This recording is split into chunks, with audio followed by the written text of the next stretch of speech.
Hello, I'm Thomas. Welcome back to another video. Let's start.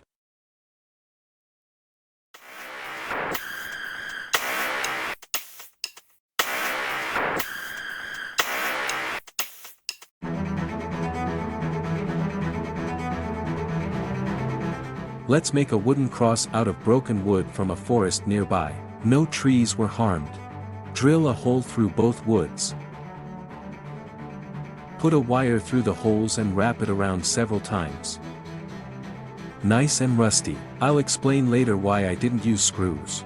Make a triangle, add some ribs and connect everything with wires. We need arms.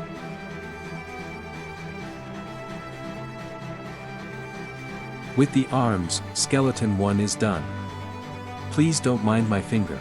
Number 2 was designed by my daughter with rusty wires as ribs. The rusty wires will look amazing if you want to finish the build at this point. You can use screws if you want to make the next step. If you enjoy the video, please subscribe for more and don't forget to ring the bell. Thank you. Let's make some creepy dried flesh. Thin fabric dyed with brown, red and black acrylic paint.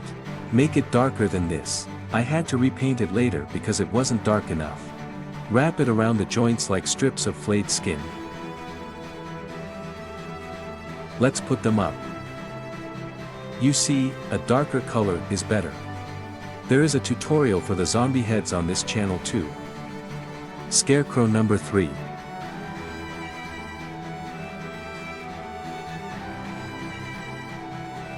My daughter's design, we called him Rusty. Number 4 has a different ribcage. Showtime.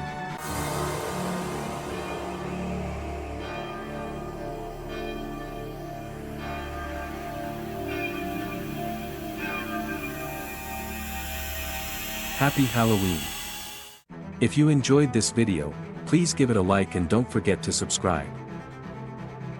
If you have any questions, ask me in the comments. Thank you and have a nice day.